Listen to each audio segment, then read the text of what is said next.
Vale, vamos a configurar un par de cosas específicas de juegos 2D y que se diferencian de universos tridimensionales. Si alguna vez, por lo que sea, necesitáis cambiar entre un 2D y un 3D, pensad que yo por defecto lo he creado como 2D y que por tanto cuando compilo me sale un 2D o el comportamiento es de un 2D. Si alguna vez necesitáis cambiar entre 2D y 3D, uy, le he dado sin querer al play, tenemos que ir arriba del todo a Edit, Project Settings, Player. No, ¿qué digo Player? Editor, perdón. Editor. Edit, Project Settings, Editor. El editor saldrá en la zona del inspector, ¿vale? En el lateral. ¿Veis aquí en el lateral que hay una opción que pone Default Behavior Mode 2D? Si por lo que sea quisierais que el juego se comportara como un 3D, habría que cambiar del 2D al 3D. ¿Vale? Y a partir de ahora se comportaría como un 3D en lugar de como un 2D, además de hacer otros cambios, ¿eh? ¿Sí? ¿Entendemos? El otro cambio fundamental ocurre en la interfaz principal. Fijaros que nuestra escena, por defecto, aparece como un 2D, ¿vale? Ya os he dicho que si le dabais al botón este, en 3D, os aparecía una imagen tridimensional, donde aparece el tercer eje, la Z, indicando la profundidad, ¿vale? Pensad una cosa, el eje de las zetas, además de para indicar profundidad, se utiliza para saber qué objeto debe renderizarse antes, ¿vale? Esto es lo que se conoce con el nombre del algoritmo del pintor. El algoritmo del pintor funciona del siguiente modo. Si vosotros fuerais un pintor y tuvierais que pintar lo que tenéis delante, una vista, los pintores que son un poco profesionales no hacen lo típico de primero dibujarlo todo y pintarlo, no. Primero pintarían todo el fondo, como si no hubiera nada más, luego pintarían cosas en segundo plano, luego cosas en primer plano, luego cosas en detalle, cada una pintando encima de la anterior, cuando se ha sacado la capa previa. La renderización de videojuegos funciona exactamente igual. Primero se renderiza lo de las zetas más alejadas de la cámara, luego se renderiza lo que está a continuación, y siguiente. Por así decir, cada vez se pinta encima de lo que ya está renderizado anteriormente y todo esto 60 veces por segundo. ¿Vale? Nosotros a mano tardaríamos la hostia. Un ordenador lo hace muy rápido porque lo hace a nivel de GPU, ¿vale? A nivel de gráfica. Sí. Entonces, cuando creáis una escena, lo que siempre se añade por defecto es una cámara. ¿Veis la cámara en medio? O bien en la jerarquía lateral, main camera, ¿la tenéis localizada? ¿Sí? La voy a ver un poco desde lejos para haceros una idea. Cuando la seleccionáis, abajo tenéis una previsualización. ¿Veis cámara preview? ¿Sí? Fijaros esta cámara. Esta cámara está puesta con proyección ortográfica. Una proyección ortográfica plasma del mismo tamaño cosas cercas o lejos. Las plasma del mismo tamaño. Me explico. Mi móvil, el que está más cerca, lo ve más grande que el que está al final, ¿sí o no? En una proyección ortográfica esto no es cierto. El que está en primera fila y el que está en última lo ve exactamente igual. De modo que, mirad mi pantalla, por favor. Si yo ahora aquí enchufo un cubo, ¿veis el cubo? ¿Veis cómo se ve el cubo? Bueno, no lo veis porque no se ha alejado. ¿Veis el cubo ahora en la cámara? ¿Veis su tamaño? Voy a llevarme el cubo a tomar viento. Uy, que me llevo la cámara. No quiero la cámara, quiero el cubo, melón. Ay, me lo ha puesto como un hijo, no me pongas como un hijo, pardal. Ahora. Me lo voy a llevar lejos, tan lejos que ni lo veo. ¿Veis que ahora está mucho más lejos de la cámara? ¿Veis que lo veo del mismo tamaño? A una cámara que es ortográfica, la profundidad se la pela. O sea, es que le da igual. ¿Vale? No existe el concepto de profundidad. De hecho, hay mucha gente que al desarrollar videojuegos en 2D, los suele hacer en 3D y pone cosas muy cerca, cosas muy lejos, cosas mucho más lejos, pero se ven todas iguales de grandes, ¿vale? Porque en una proyección ortográfica no existe la profundidad. ¿Lo veis? Veréis las cosas igual de grandes si están en el 000 que si están en el 2500. ¿Entendéis? Por tanto, primera cosa importante, un videojuego no tiene profundidad en 2D. No tiene nada de profundidad. La cámara es imposible que la procese a la profundidad. Y esto es porque tiene proyección ortográfica. ¿Veis que pone con la cámara seleccionada la opción proyección ortográfica? La alternativa es perspectiva. Si pongo la cámara en perspectiva, actuará de la forma normal. Fijaros que en lugar de pintar ahora un rectángulo, pinta un cono o una pirámide. Ahora, el objeto, el cubo, no lo veis. ¿A qué no lo veis en la cámara, en la previsualización? Pues está súper lejos. Si lo acerco, el cubo, ¿veis que se ve como un puntito ahora el cubo? En mi previsualización casi no se ve todavía. Está cerca, pero aún está lejos. Voy a acercar más el cubo a la cámara. ¿Veis que se ve más grande de cada vez? ¿Veis que ahora sí tenemos sensación de profundidad? Esto es como se juega en los 3Ds. En los juegos en 3D hay profundidad. La cámara es en perspectiva. En los juegos en 2D la cámara no es en perspectiva. Es en 3D es en perspectiva. En 2D es en ortográfico. ¿Vale? También deciros que la posición de la cámara normalmente se suele colocar, en el caso del 2D, en el 00 menos 10. En lugar de en el 000, en el 00 menos 10 y mirando hacia el 000. ¿Entendéis? Posicionamos. Por ejemplo, fijaros, la cámara ahora mismo está en el 00 menos 10. El cubo lo voy a colocar en el 000. ¿Veis dónde está la cámara? Que la cámara está mirando hacia el 000 en todo momento. Pero mira desde una Z negativa hacia las positivas. ¿Vale? En el caso de un juego en 3D, con una cámara en perspectiva, no se coloca en el 00 menos 10, se lo coloca en el 01 menos 10. Aquí, mirad mi pantalla, por favor. ¿Y por qué el 1? Porque en el 00, ¿qué hay? El suelo. Si colocas la cámara en el suelo, estarías mirando así, desde el suelo. Entonces, para dar un poco la sensación de altura y no estar pegado al suelo, por defecto Unity os la coloca en el 01 menos 10. Es decir, en el mismo sitio, mirando para el 000, pero elevada. Es la única diferencia de si creáis un juego 2D o 3D. La configuración que os he enseñado hace un segundo en el editor settings, junto con la posición original de la cámara. Dime. Se coloca en la Z negativa para mirar siempre en las direcciones positivas. Para mirar hacia las Zetas positivas. Es más fácil, es que te has ido al baño y te lo has perdido. El algoritmo del pintor. Luego miras el vídeo. Se pinta desde fondo en adelante, siempre, desde las zetas más grandes hasta las más pequeñas, internamente.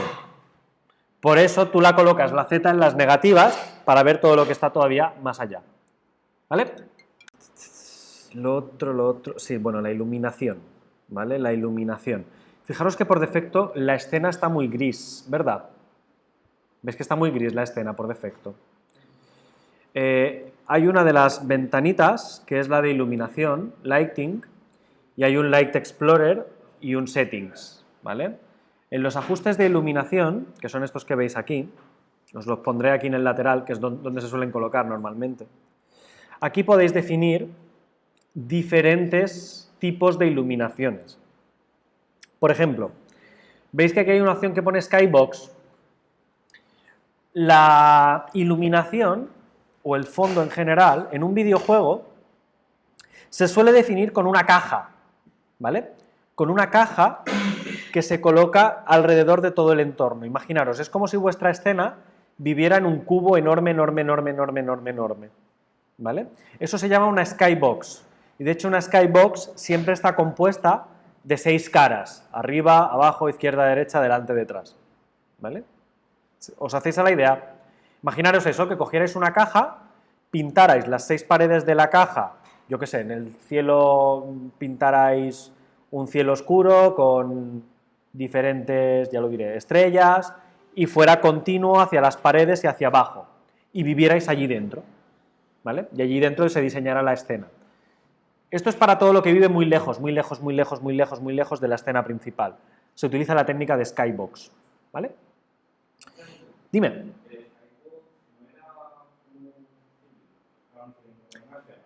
Puede ser cualquier tipo de figura.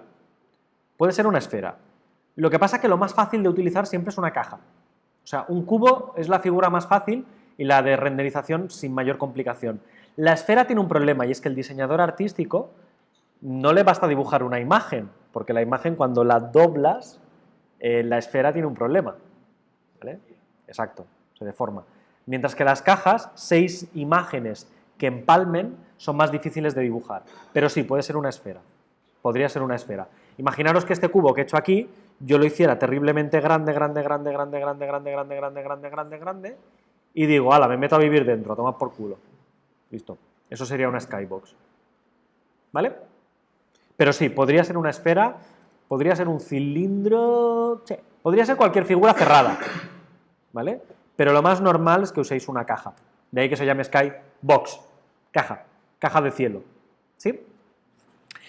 Más, ambient source o environment lighting, la iluminación de ambiente. Por defecto, pues os pone aquí una luz de ambiente de un color oscurito, que por defecto en 2D tiene un color, a ver, nunca me acuerdo del color exacto. Ay, no me lo pone el color. El color es bastante oscuro, como podéis ver, en este caso. Si el color por defecto lo quisierais cambiar, pues siempre podéis elegir otro tipo de color de fondo, ¿vale? Para el escenario, ¿de acuerdo? Incluso hay gente que en lugar de un color, pues aquí es donde se selecciona la skybox, ¿lo veis? O incluso hace un gradiente, es decir, un color arriba del todo, lo más iluminado posible, un color abajo un poco más oscuro y toda la gama de colores entre medias se pinta el escenario a vuestro alrededor. En un juego 3D, de hecho, se configura así. Si creáis el proyecto en 3D, queda configurado así, ¿vale? Y luego hay otros elementos como iluminación en tiempo real y iluminación precocinada, ¿vale? Que está por aquí, no la veo, que define cómo trabajar con la iluminación. Pensad una cosa, la iluminación es de las cosas que cuesta más de computar en tiempo real.